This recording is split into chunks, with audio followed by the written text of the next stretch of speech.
Hey, it's Wall Crawl. We're back with our Godhome Pantheons. Well, this is our all achievements guide, but we're in the section with our Godhome Pantheons and the bindings that go along with it.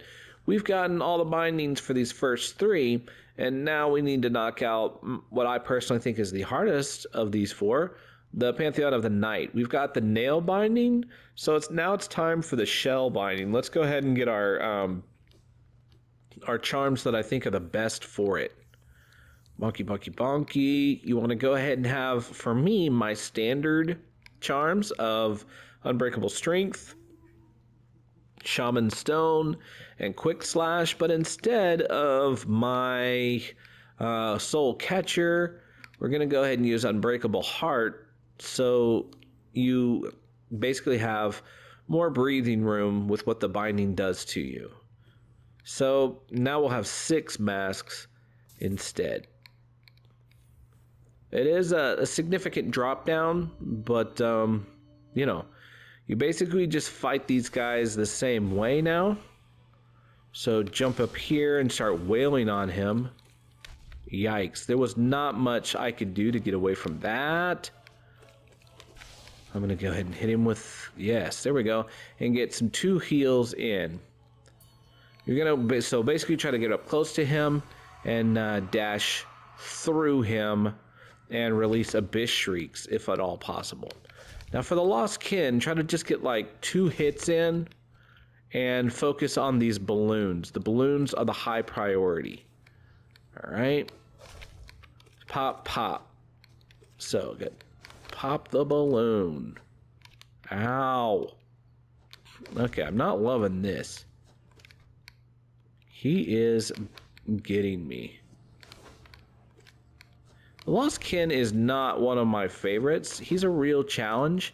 And when he staggers, I'll go ahead and try to get 1 heal in. I'll get 2 in because of where the where that balloon was.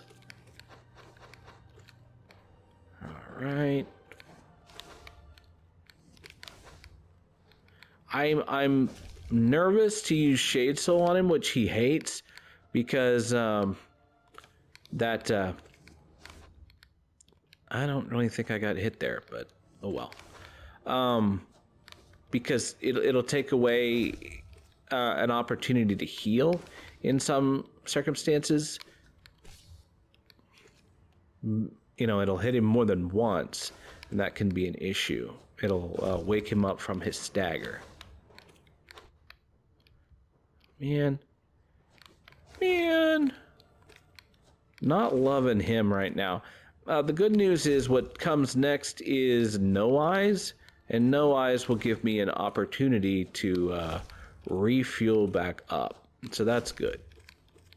Still keep focusing on these balloons. Yay! He does have a long death sequence, so that allows you to get a lot of heals back in. I guess he doesn't have as long a one as I thought he did. I was thinking of the Broken Vessel, where it leans up and has to like reach his hand out. Now, I want a lot of soul, so I just thought, hey, let's just hit No Eyes with your nail for a bit. That way you can get a lot of soul back. And then once you've got it all back, you can start to Great Slasher instead. Now, this is a safe place. You will not get hit right here. So I recommend staying right here.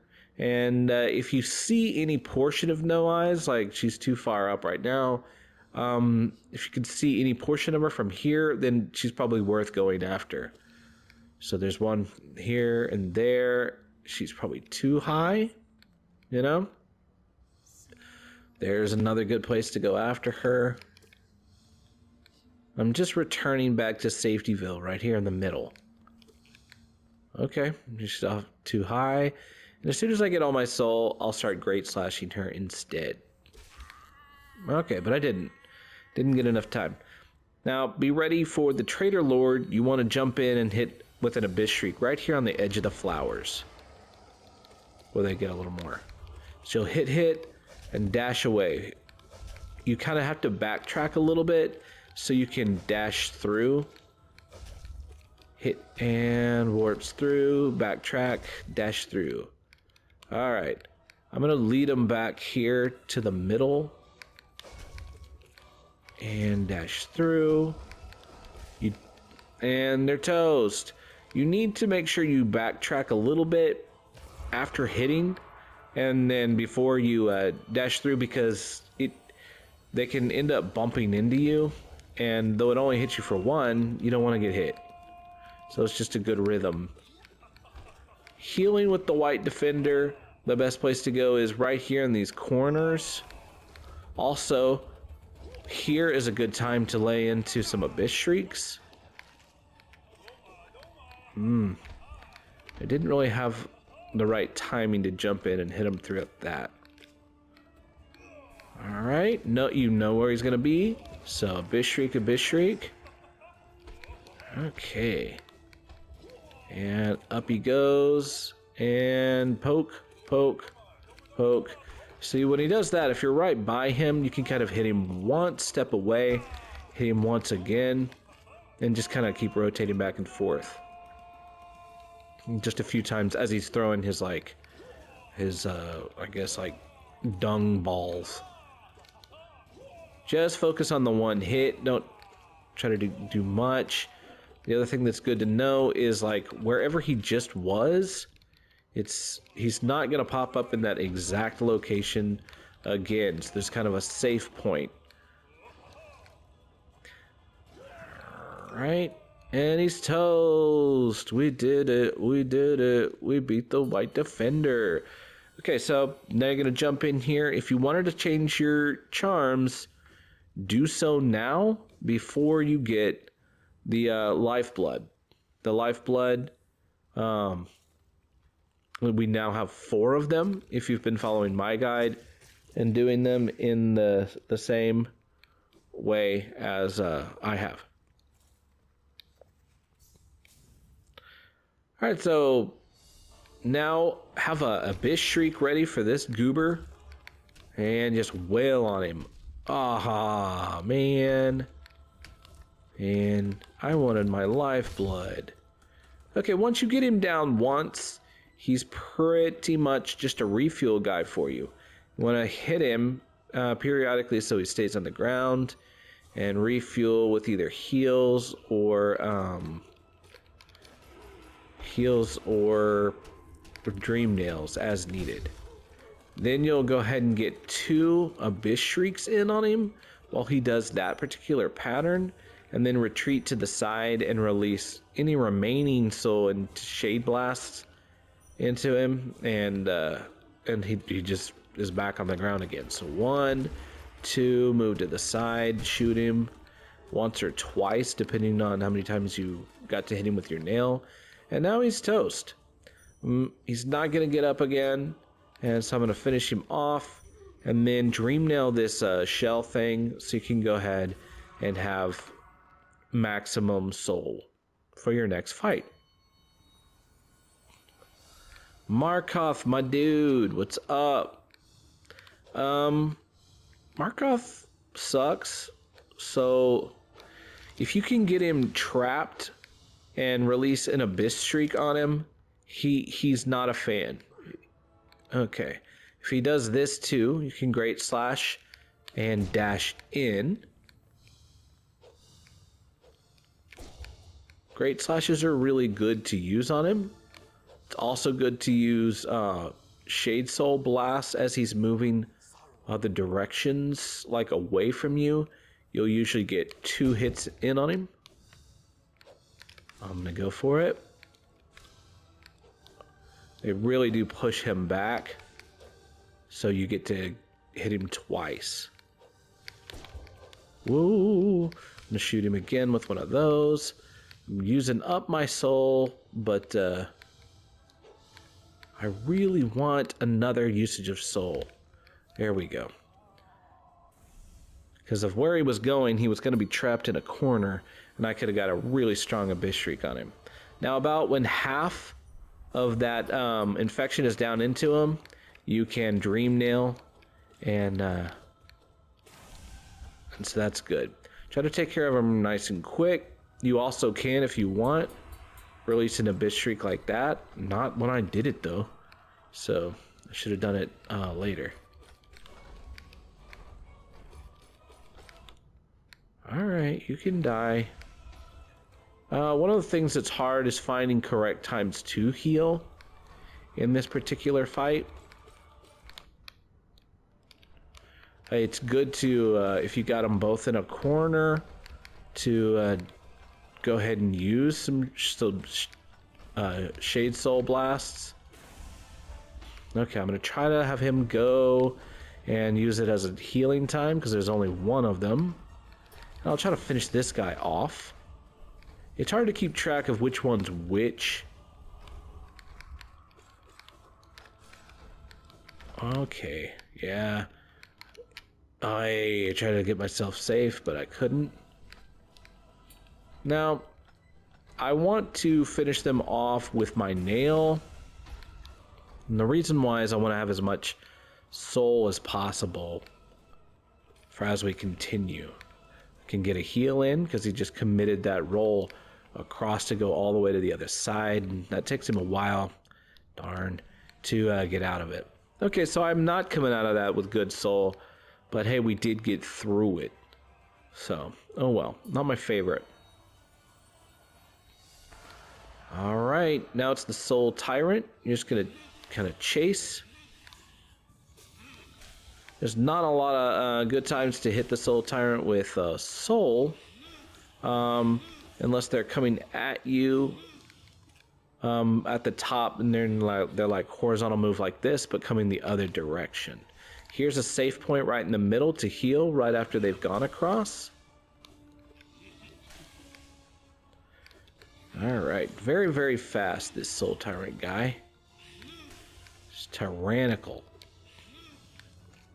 Oh, I tried to get two in. Here's the Soul time to shoot him. Just hit him and dash through him, and then have that Soul Blast ready to blast into the direction, and it'll usually hit him twice because he's moving that way. Dash through and hit him twice. You can also try to Abyss Shriek him right there. Sometimes you'll get more than one hit on him in an Abyss Shriek, but a lot of times as soon as he's hit, he's off and running. Now there is some good times in his final phase to hit him with Abyss Shrieks if he reappears up in the air. I think he's getting pretty close to being done, and when he does, see right here in between the two rows of people, that's where you want to try to dash, just like dash, dash, and somewhere between 6 slam downs and 10, so that was 6. I'm gonna dash through. And so basically you just like to play really close to him and really watch those things that are following you, because you can dash through him if you're close enough to him. He kind of makes you nervous, but remember, he can't hurt you unless you just run into him. The only things that's gonna hurt you are the things that are chasing you. All right, so now it's pure vessel time. And the pure vessel, if you haven't watched me fighting before, I go ahead and jump away and react to whatever he's going to do. Before I know, I go ahead and as soon as I fought him and he disappears, I jump up and away and then make a reaction. I think it feels super weird at first, but it really, really helps you with the fight. All right. And if he's going to do his attack where he swipes his nail forward at you, it's like that one. I usually don't commit to the double jump. So I'm just already in my jump, and then I see what he's going to do. No double jump there. And get 2 hits. Just a 1 jump. Usually when he also parries, that means you have an opportunity to step back up and hit him again. Oftentimes he leaves himself available for 2 hits. Pow pow. I do a Desolate Dive after that one. So hit him once, Desolate Dive. And pow pow. Hit this, but watch for the orb that's going to be on that could appear on top of me, and he's toast. So just work on that kind of rainbow jump away, and you'll start to have to react to what he does. But if you're on the ground and he appears, you may not have the time to move away or react to what he's going to do.